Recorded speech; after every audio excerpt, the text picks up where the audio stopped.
All right, it's been 2 weeks since I got the XY, and today we have a couple of topics that I saw not many people actually talked about.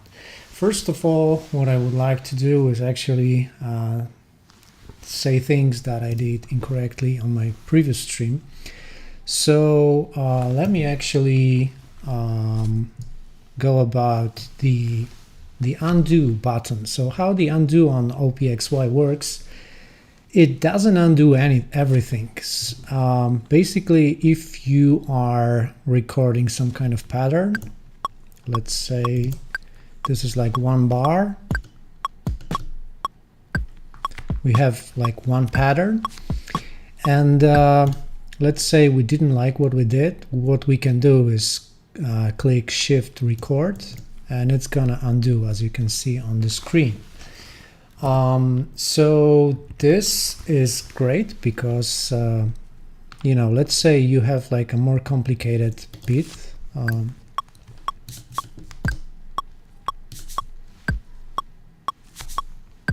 And let's say that's like the let me actually make it. So you did this change, and then you are just playing around.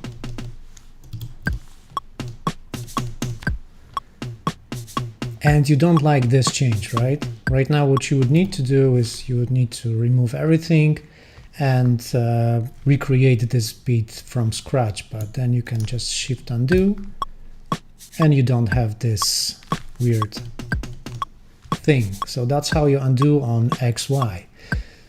So this is a bit limiting because, for example, if you want to undo the some kind of parameters change on your synth like that, let's say we have so we changed a bit our preset, and now if I do Shift Record, it's not really doing anything because this undo works basically for the sequencing. It doesn't work for the presets. But what you can always do is, if you press and keep the engine, the track that you are editing, you can always copy this preset and then you can do something crazy about it. Let's say you are doing the sound design. Let's say you're doing the sound design, and what you actually want is, like, you prefer the previous one, so you can just paste the previous. So that's how you can undo the changes in the current track. So this is like there is a way to do that. Also, a very good way in general of undoing is if you go to the arranger. So we have this track. I know it's not the most sexy track, but what you can always do is you can either copy and paste, and then you duplicated it, so you have now you can do the changes. So let's actually do them.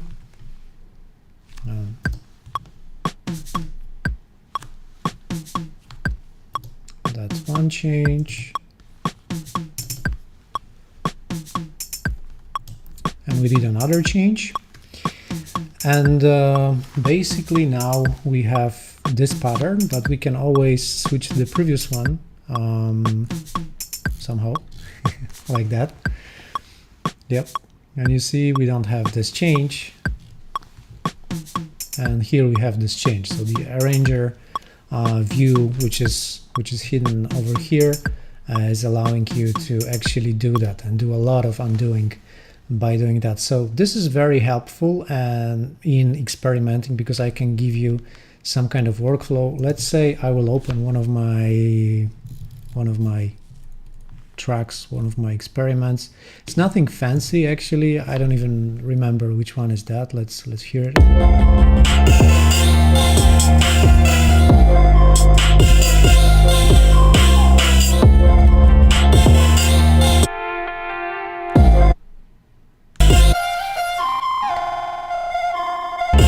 So let's say we don't like the track number 6. So what we can do is we go to the arranger and we can actually just make a new track over here, and every track that you don't like about your composition, like this was like a very bad song, obviously, which most of the time I'm doing a lot of bad songs on XY just to find these good ones, which, you know, I would not say I have a lot of good ones, but at least I have a few that I prefer more than less.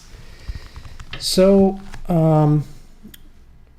let's say we are now gonna listen to that, and because we did a new sequence on this track, we are not gonna listen to the one that we didn't like. So let's hear it.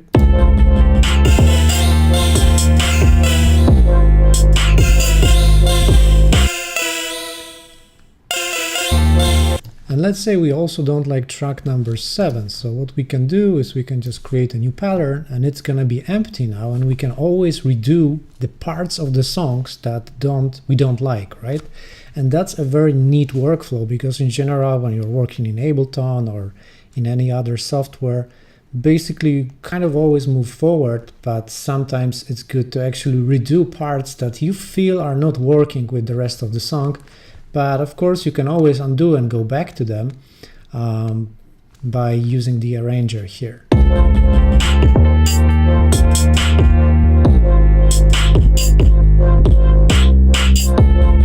So here, yeah, we removed 2 tracks like that, and now we could just try recording something else. Or in this particular track, what we could also do in this segment is we could actually switch completely the engine, because let's say, of course, I have the arranger here, the arpeggiator, but let's say we don't like the sound of this one, and so what we'll do, layer up the ideas like that. So yeah, let's record something, and I'm going to show you how you can switch between them. So the undo is actually working here.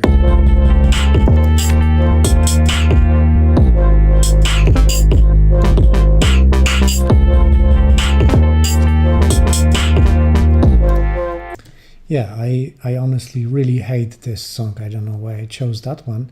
But now what I can show you is we have this synth on track number 7, and we are going to switch the pattern to the previous one, and it's going to both switch the sequence and switch the engine that was playing that.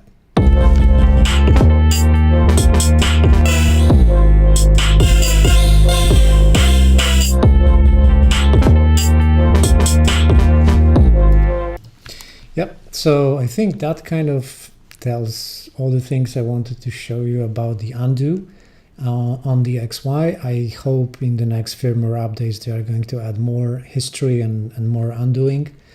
But now let me correct myself about the pumping effect. That was a big part of the previous live that I was doing.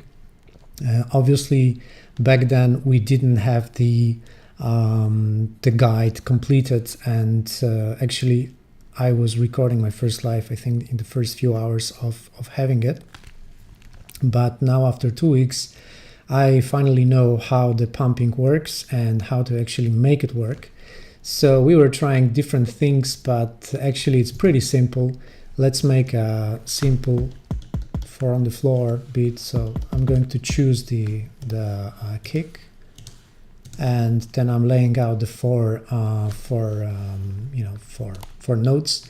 And many times people criticize this strip because you don't really know where is the next 4 and next 4, and it's actually pretty simple if you look at this strip, and what you have to look at is the one above it.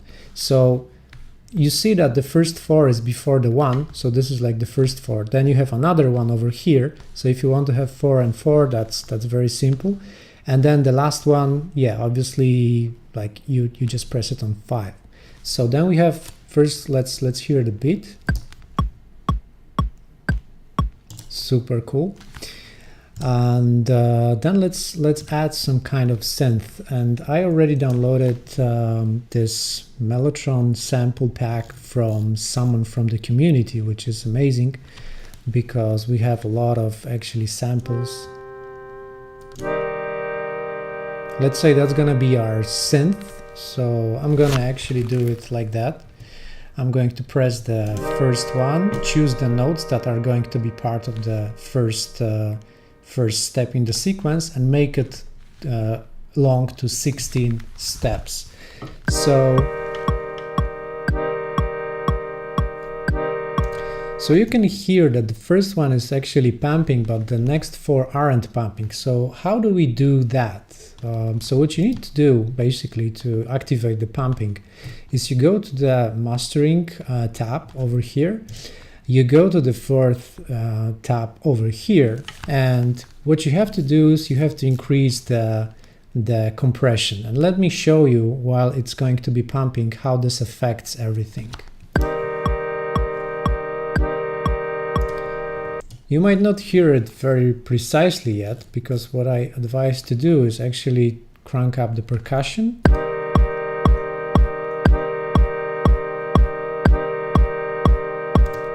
And now you could hear this pumping, that it was actually working.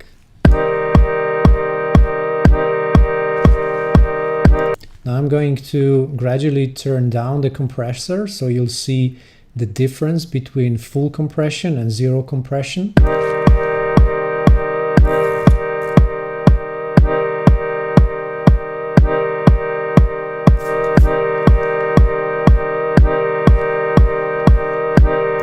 So you have this nice ducking effect, and of course for people who work on like techno, house, this is like very important, and in general for electronic music this kind of effect is very crucial to make things work the way you want them to work.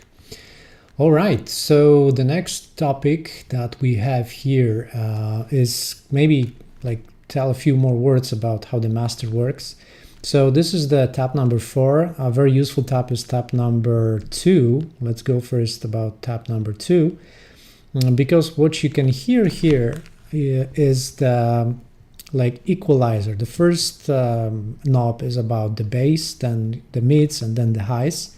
And then the fourth one is allowing you to basically zero out all the three. So let me show you exactly how it works.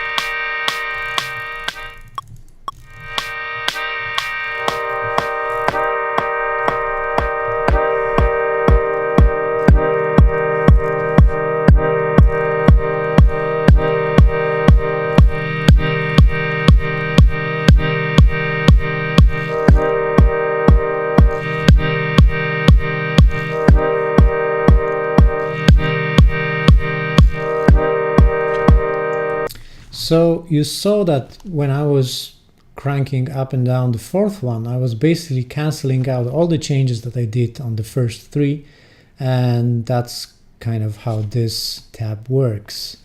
It could be pretty useful, I think, for some specific cases. You can really crank the sound the way you want it to sound, but of course it's very also dependent on the headphones you're using. By the way, a very good and nice information about AI headphones, the ones that I'm wearing here. A good thing about them is they are wireless, and actually you can buy like this dongle that works on USB-C. And I had this question, would this dongle connected to XY make it work wirelessly with these headphones? And the answer is yes and no. So first of all, if you just connect the AI dongle to XY sees it, so it's good, and it shows up, like it lights up, so there is power there. But XY cannot send the sound to this dongle. So what you have to do in the dongle, you have to connect the out of XY to this dongle, and then it works wirelessly. Of course, the wire is next to the XY, but in general it works wirelessly pretty fine. So you don't need this cable then, and you can work with XY with zero latency. Basically it's like 1 millisecond of latency, which is completely fine. Anything below like 4 milliseconds is acceptable. And of course, this is not the Bluetooth, because Bluetooth is at minimum 24 milliseconds or 50 milliseconds, depending on the protocol you're using. But the AI like headphones, they work very well with XY. I used it many times already. So that's another piece of information that a lot of people, a lot of you can have, right? All right, so this was the master, and we still have the tab number 3. And the tab number 3 is mostly about the clipping, I would say. So let's do some fun there. And of course, again, the first 3 knobs are going to modify, let's say, the gain, the clip, and the tone. And then the last one is you can use it to cancel out the first 3, which is pretty useful because you can do some crazy stuff with the first 3 and then cancel out with the 4th one.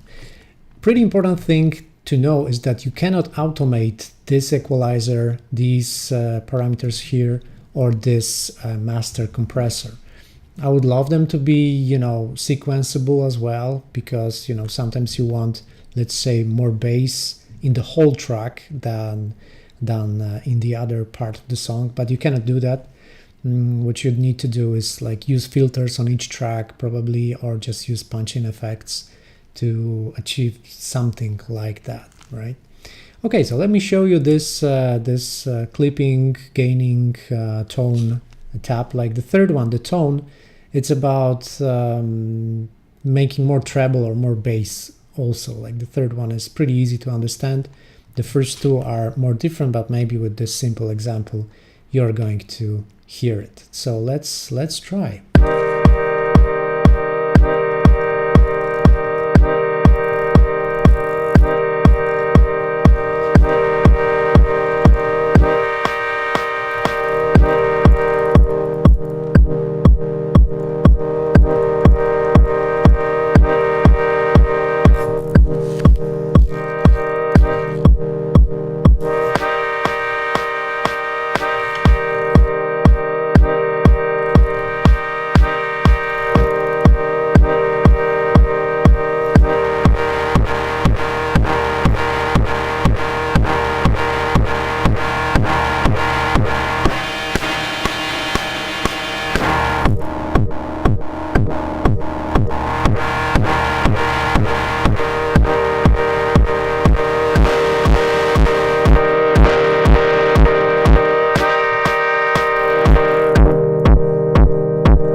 So this is how it sounds like. Of course, you can do some crazy clipping with that, and of course you can always cancel it out. That's pretty simple to do. And yeah, so that's kind of the master track. Let's go to the next topic that we have for today, the sample import from PC. There were some questions I read on Reddit, on some discords. Can you actually import samples longer than 20 seconds? The answer is no, you can't. If you try to do that, they are going to be pretty much silent, and they're not going to show up, and they are not working. So yes, you can import the file onto your XY, but it's just not going to work. So that's the simple question, the answer to the question. And do I have anything else on that regard? Yeah, the only waves and AIF format, AIF, work, and you can only have one level of folders. You cannot have folder inside of folder, because if you try to copy one folder to the other, the copying will fail, and it's not gonna allow you to do that. So that's also important to say. And also on my Mac, I had a few of the MTP problems, because some other apps were trying to take control of the MTP, and I needed to disable them and kill them so that I could actually use the field kit app from Teenage Engineering that allows you to actually copy the samples inside. All right, so there is another nice trend about XY right now that I saw, and it's about multi-layering instruments, which I found very, very cool and very useful because it can let you craft more advanced sounds, I'd say, that are more layered. So how you do that on XY and what you can do with that on the XY. Basically, for example, when I'm doing like some kind of more glitch, vapor twitch type of sounds, we have this concept of a bass with the kick on the bass. So what you need to do is you either can import some kind of bass sample, which is not ideal because it's going to get stretched, or basically you're lost. But if you use the layering technique, which I'm going to show you now, so let's make a new track and let's use the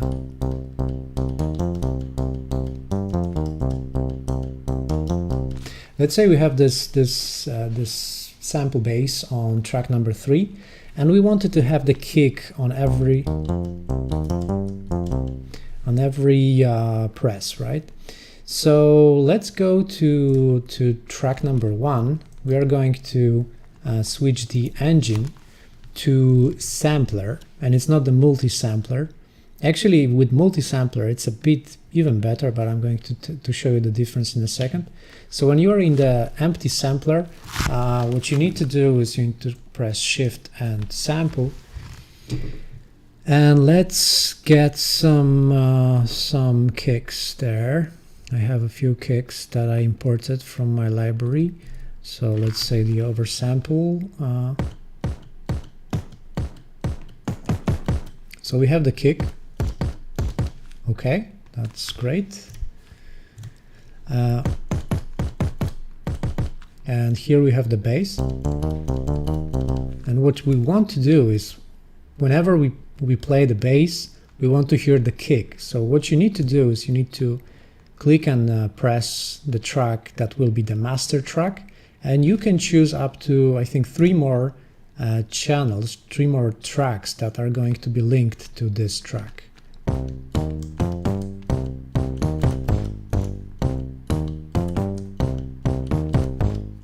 And you can hear now that this bass has this kick, but it doesn't sound good. So let's go ahead and fix it.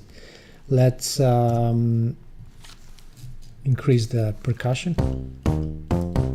Okay, it didn't help too much because I think this track might be actually treated as a melodic one because we load the sample there. That's, by the way, pretty useful would be to know how to switch the type of the track. But what we can do is we can crank up the bass here.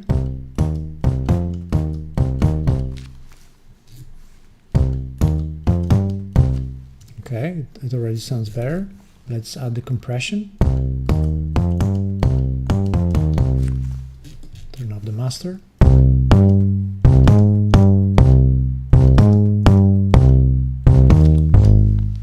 Okay, so it already has a nice flavor, nice sound, much better than just playing the bass by itself. Of course, we can try to add something else, maybe just for fun. Let's link track number 3 with track number 4.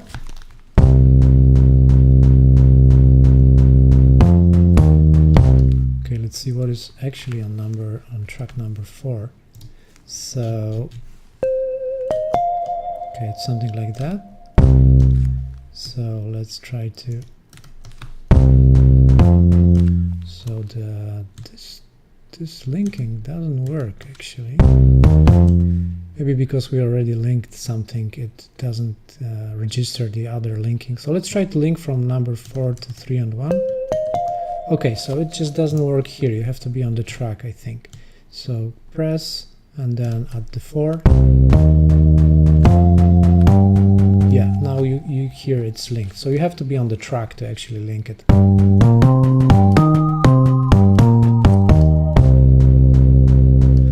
And you can hear this this kicking because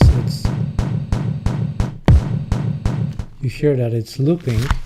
So what we can do is we can probably change it not to be looping at all somehow. Yeah, for sure. Well,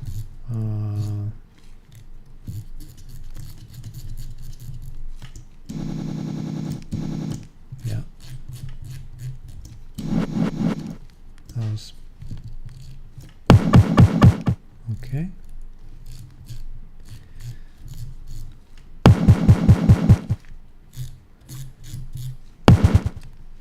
For sure we can. Ah, yeah, of course, because we have the here.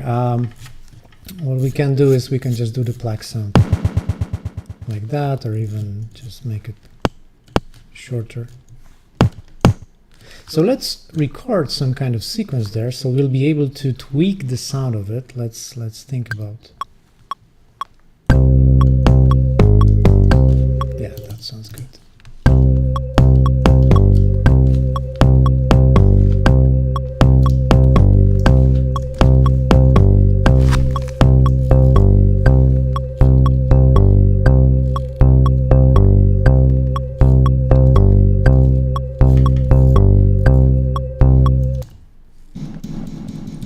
You can hear that I destroyed a bit this sound.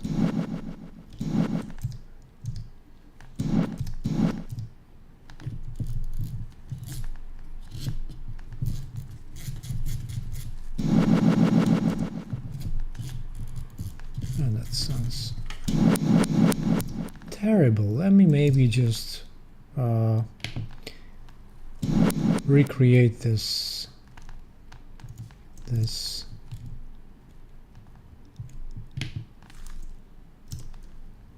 sample. So let's take a kick. Let's take this one.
Okay, so that's basically it. We are layering 3 tracks into like one sequence.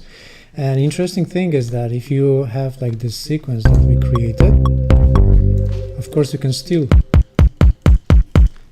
make another sequence there and it's gonna work. So let's look at it.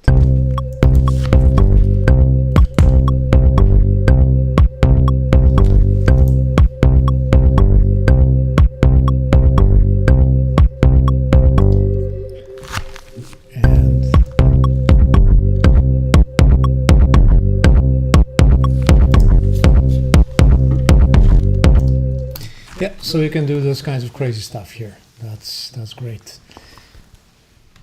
Coffee break. All right, so that's multi-layering, multi-track sound designing, basically. Of course, like to go into sound design on XY, that's another stream for a couple of hours probably, because it allows you to do a lot of interesting things there too.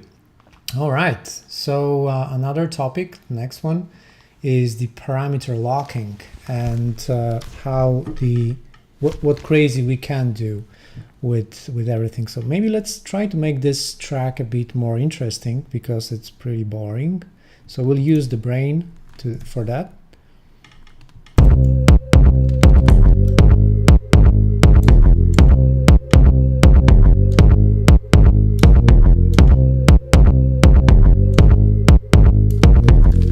Okay, that sounded good. So we'll need 2 bars. So I'll just press bar and 2, and let's record that.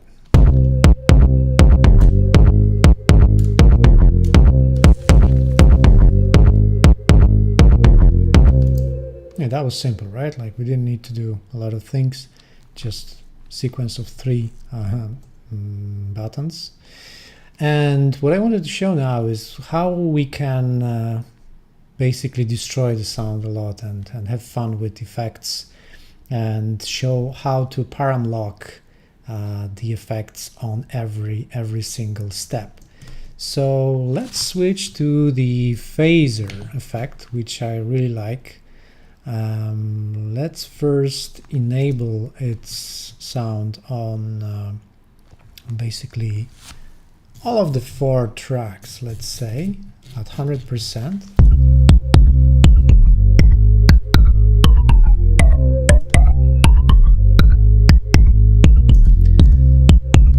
So we have some kind of effect, but what's very neat and useful is when you start to change the effects on every step. So let's say on the first step, we're going to have them where they are now, because I like how they sound.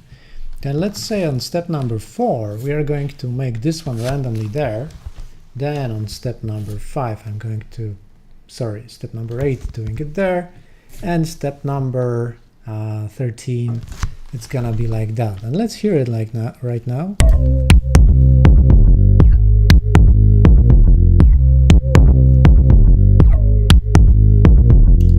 So I showed how you can do that every 4 steps, but of course you can do it every 2 steps as well, which is going to be more crazy, which is what we want. And let's hear.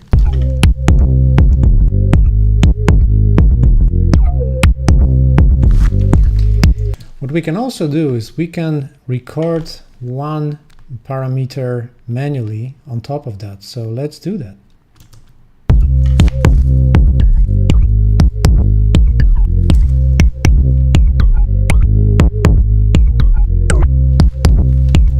Okay, that sounds already more interesting to me. So we can use the second effect, let's say chorus, and again, let's enable it for all the 4 tracks that we are using, just, you know, for the educational process.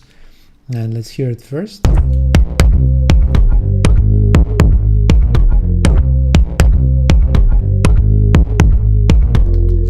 Okay, and we are going to do some parameter locking here as well. So the first one is going to be exactly how it is, so that's what I do. Then here we're going to move this here, this here, this here, this here, this here, this here, and that here. I have no idea what I just did, so let's hear that.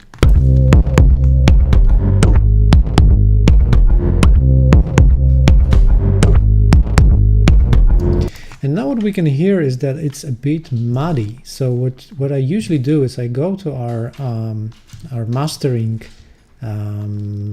strip, and I'm going to tweak a bit the sound so that it sounds less muddy.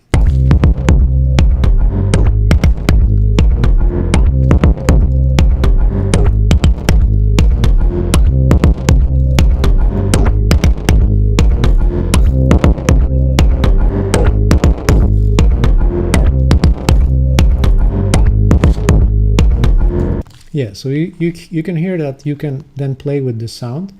And also let's do some crazy stuff with our clipping, because we can really destroy the sound and then it's going to sound just amazing.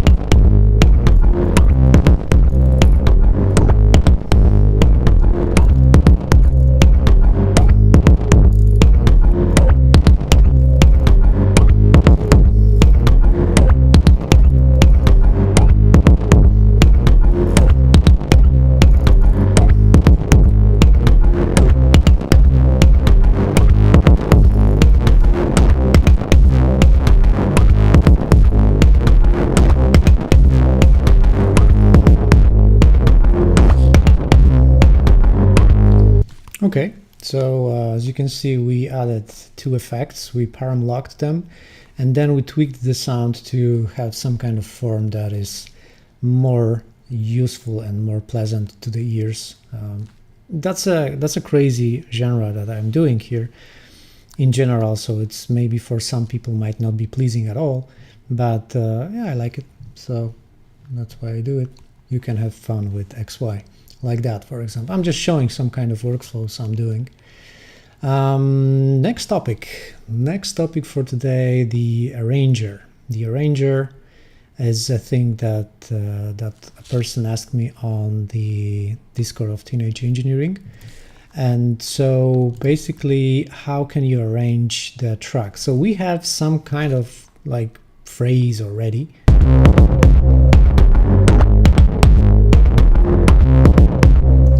And this is good. And usually when you work with songs, what's a useful workflow is that you really first craft the good drop. And then after you have it, after you are satisfied with it, you can do the intro parts or the post drop parts. So let's try to do something like that, and let's show how the arranger works.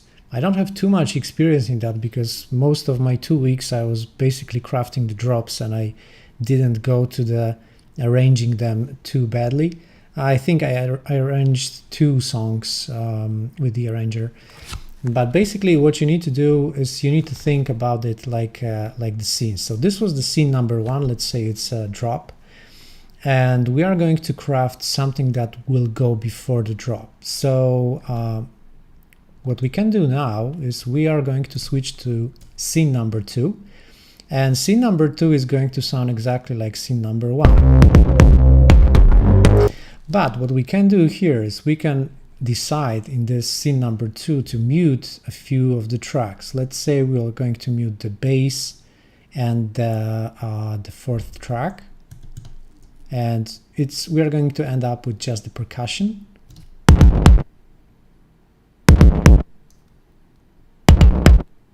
Yep. And actually I would like to add a few notes here because it's a pretty empty track because we don't have the track number 3 sounds, which we can just click like here and here and here.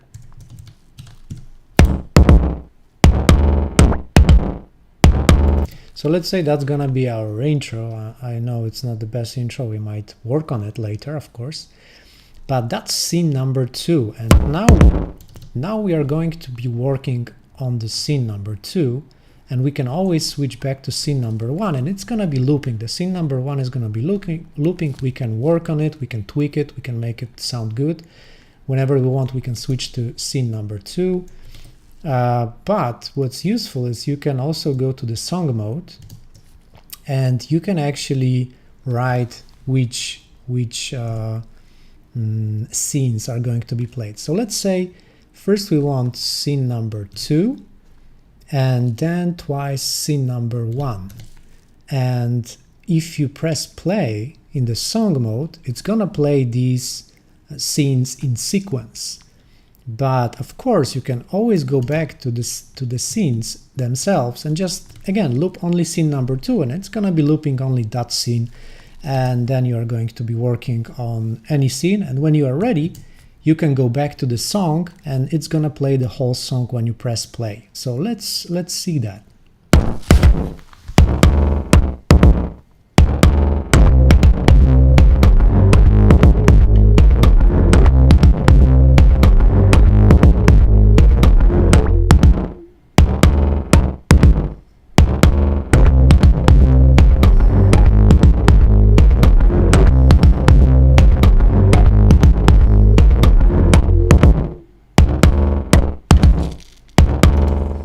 Yeah, so that's basically how the arranger works here. And it's very useful because now you can very quickly go from one scene that you are working on for the, like, let's say the drop. You can tweak it, you can make it sound very good, and when you are ready, you can actually pretty quickly lay out other parts of your song and then just schedule them here on the list, on this sequence list of all of your scenes. And this works very, very well. Of course, you can always go between them. You can do other sequences. Let's say you can do, whoop. So I just deleted everything, clear all. Can we undo? Yes, and here is another example where you can't undo, but of course that was, I think, this kind of sequence, so nothing is lost. But I would be usually very pissed off if I laid out, like, you know, a very long sequence, and I was really thinking about it, because maybe you also want other scenes there which are not completed yet, and then I clicked here and everything is lost. So that would be very, very not fun. Okay, so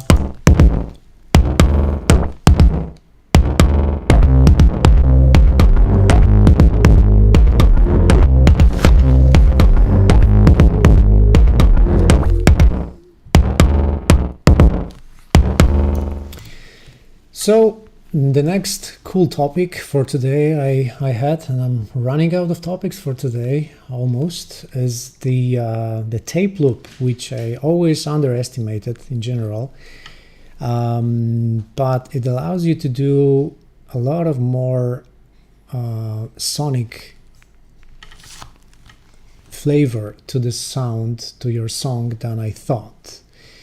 And I'm not good yet at working with the tape loop, but in general, with this boring sequence that we are doing here live, you can do some interesting and nicely sounding effects. So let's go to the tape like that, and let's just have fun first with the parameters. So I'm going to show you, and again, for the glitchy things, that's very cool. For performing, it's very cool, because you can really do nice effects with that.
Yeah, so you can see that here we can press different notes actually to pick different parts of the loop.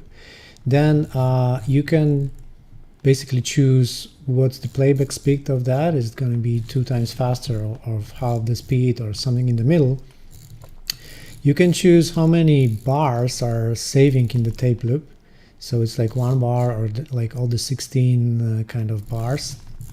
And with the fourth one, what you can do is you can mix between just the tape track playing and playing the original track in the background, and also adding the tape track on top of that. So I was kind of showing you all of that here live, so you could see that. What you can also do is, like, you can, while you're playing, crank it. So let me show you that effect.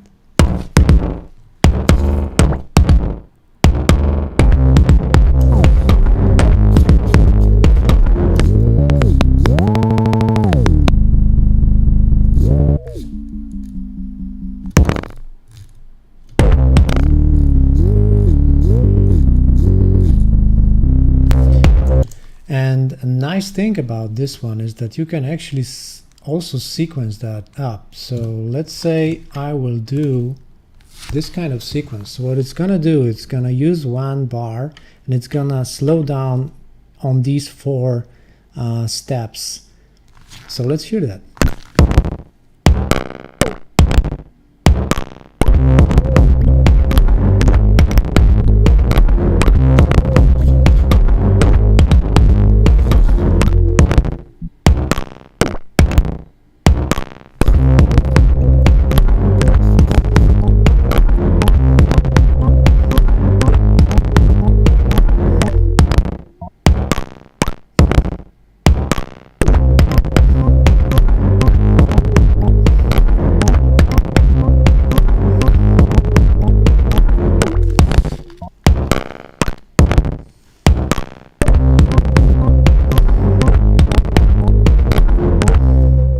Yep, so that's another way to add the flavor to your songs so that they don't sound the same as other people are creating.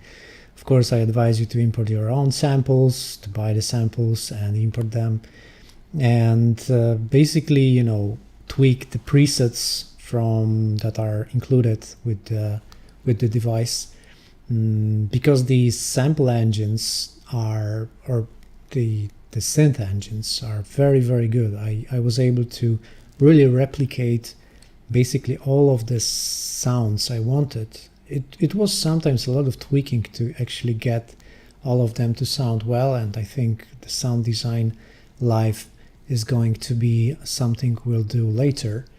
But yeah, that's the tape track, and you can of course also param lock that as every effect. You can param lock these tapes, so you can really make them sound very, very crazy. All right, so last two things. So my overall feelings after 2 weeks of using the XY, I'm basically going to sleep every evening with this. I mean, you know, before going to sleep, I'm playing with it, which is great because if you want to improve as a musician, it's important to practice basically every day and just try, and don't be afraid to make mistakes. Don't be afraid to do dumb songs, which I have tons of dumb songs here that it's very embarrassing to actually play them back to you. If I looked for, maybe I'd find 2 or 3 that I could play to you. I haven't prepared the ones. Maybe like on the Sound Design Live I will show them to you. But yeah, other than that, that's like a great experimenting device, and it's letting you really have fun and really like lose all of your misconceptions and just, you know, feel free when you are playing with it. Of course, you are going to do a lot of mistakes, and that's fine. Like, it's very tiny device. It's like a toy. You can just play with it, right? Like, that's the whole concept of it. I guess, yes. All right. So the last thing that is very interesting is resampling, and then playing back these samples, because in the Vapor Twitch, in glitch music, you have to basically do a lot of resampling. When I'm using Ableton, I'm basically doing it all the time. And how do you do resampling here on XY? It's pretty much simple. We can go with our pet song that we created. So let's hear it. But maybe let's remove these tape effects, because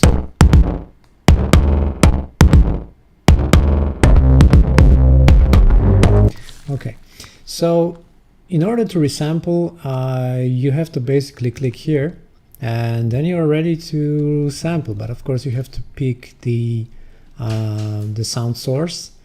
And here, this one is used for resampling. You have to set the level for resampling. And basically you can arm it, and then it's going to save your thing. So let's try that. Before you do that, it's always nice to rename the current project, because the sample name will be named by that. So let's call this A B C to make it quick. Okay, so this project is called ABC, and now if we resample, the samples that are going to be saved are going to be named ABC1, ABC2, or ABC date, I think, of the recording. So let's try that.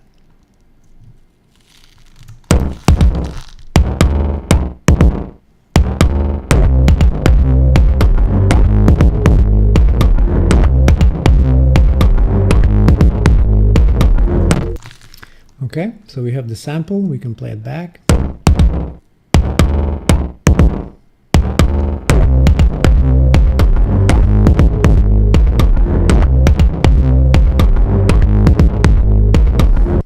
So we have something, and now when we have the sample already created, we can load it to the sampler, let's say. So we go to the track number 5, because it was unused before, and we go to engines, we switch to sampler, and then we have the empty sampler.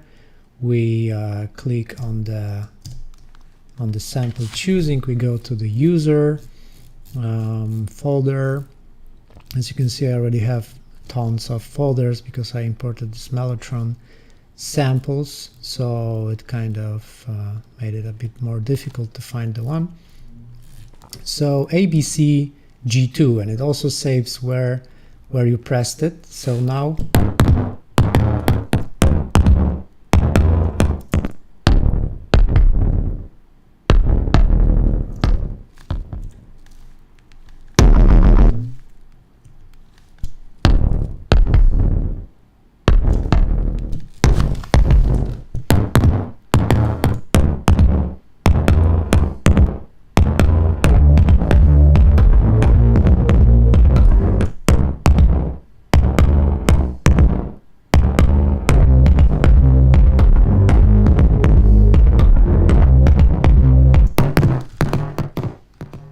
yeah, and so that's basically it. You can resample like that, and let's do something useful with that. So yeah, of course there is the pitch modulation.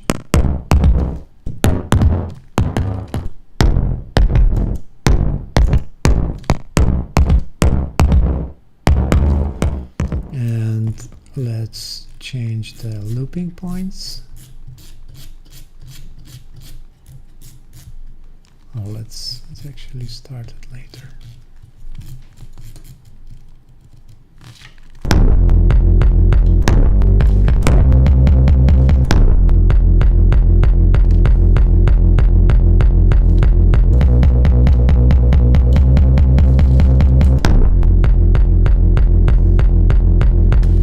As you can see, we can get a completely new song out of that.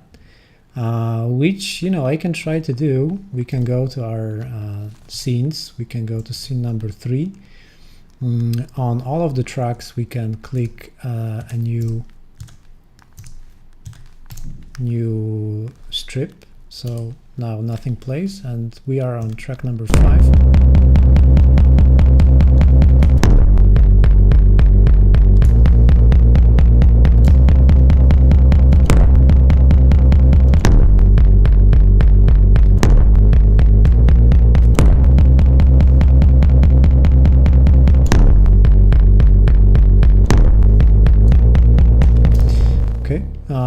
Let's turn on the metronome. Let's change the bars to 4. Whoa. Sorry. Change the bars to 4. And let's try to record something here. I see Jamie Rice send the cheers and be jamming since birth. Time stretch and proper sample chopping would take this one to the next level. Yes, I agree. But before we have that, we can also have fun. I feel, of course, like chopping is amazing and would be super useful. But I've read also on Reddit that someone contacted Teenage Engineering where they said they didn't say they are not working on that. They didn't say they are, so they didn't say definite no. So it's possible that they will implement it one day, I hope, because yes, that would make this device on a completely next level for sure. So yeah, let's try to record this resampled track. Let's see if we can actually record something out of that.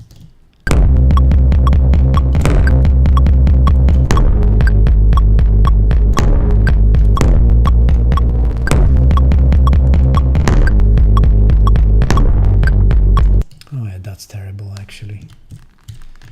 Maybe the metronome is not helping. Oh, and you see I can't undo that.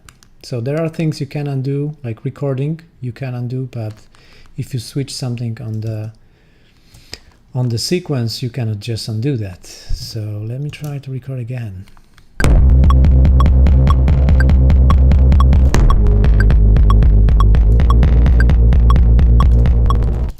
So we can probably try to make this bar shorter.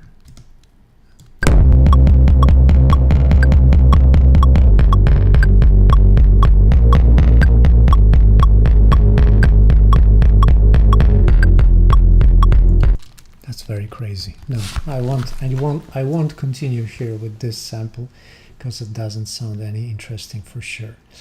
Yeah, and I think that will be it probably for today. If you have any questions now, you can ask them on the chat. I'm reading with one of my eyes the chat. It's not easy to actually show you the device and then read it at the same time. Well, maybe, you know, some tracks, I don't know. Will this one be good? Let's see.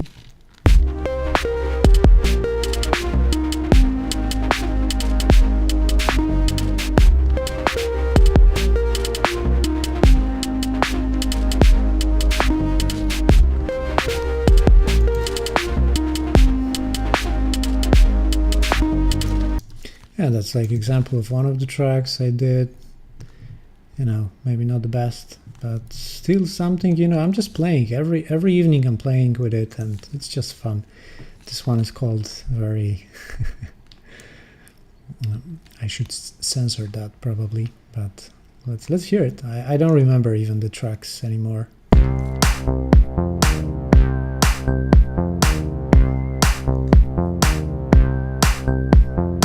Yeah, very simple track, just a few layers. What else do we have? Well, another Depeche. Let's see.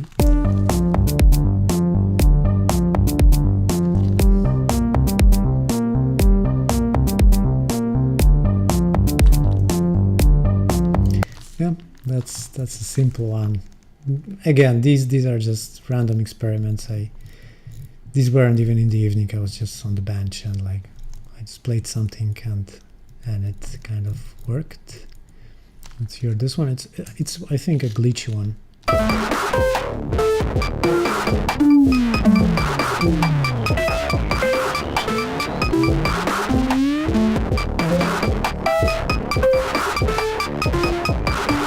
Yeah, very glitchy.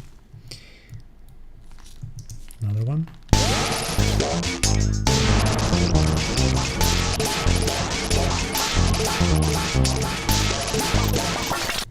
That's just too crazy.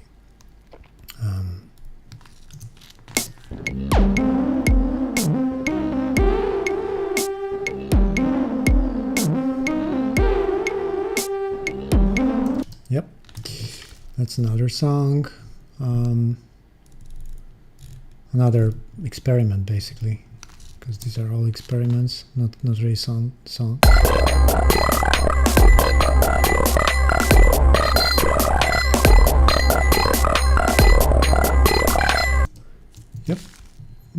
of like this metallic sound I wanted to develop here. So yeah, like, and I think one of the best is probably this one. I don't remember, one of the first ones. I really like, you know, sat down and dug and worked on the sound of it.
Yeah, and that's it. I think that kind of depletes all the topics that I wanted to cover today. These are just, you know, some of the songs. You can see how many I actually did during my 2 weeks work with the device. So I am working with them, and amazing thing is you can have thousands of these songs, and if you connect XY to your PC, you're going to see each song and also all the snapshots that you do while you work on the song. So let's say you have one version of the song, and basically it's very advisable to save the song often, because then you can always go to the history of that song and you have all the snapshots over there. So you can always load the other snapshots that you had. So I think that's very also useful, because it is again making you not scared of just experimenting, and that's the idea about the device, that you can just have fun with it and you don't need to care. You can just move forward, save snapshots, go back to them if you feel like. I never went back to any snapshots, I think, because I always try to work forward and not go back. But I like this idea that I have the snapshots. If I do something too crazy, I can always go back to it and you know, make it work again from that point. Again, as I was saying already, if something doesn't work, you can just mute out that track and try to redo that strip only, and this allows you to do some nice experimentation. Yeah, and I think that's it. So thank you everyone for listening. I saw there was a few people joining while we were talking about things. This time I hope my voice was heard. Also, that you could see things on the screen of the XY, because previously, I was streaming from my iPhone. This time I did like a better rig at my home to make sure it looks good. And yeah, I think I will try to add the chapters to this one too, because the first one that I didn't have chapters. That was kind of a try, my first live actually. This is my second one. And yeah, if you want to help me somehow, I'm the indie artist. I am not behind any label. So if you want to come to my Instagram at Batme Music, come follow me. Just we can talk there. You can message me about things, that if you have any questions about the XY or any other instruments that I own at my studio, because I have pretty much 10 or 15 devices that I also want to do maybe lives in the future, and just break them down and talk about them. So come to my Instagram. If you want, listen to my songs. They are on Spotify. I think I released till today 7 songs already, or maybe 8. At least the next one is in making. It's almost done, almost completed. Actually, 2 of them are almost completed. So I'll be releasing them in January next year, and probably beginning February, before the Valentine's Day, because both of these songs will be actually love songs, or at least sexy songs. So they should be working with the Valentine's season in February. So again, thank you, and see you on the next live.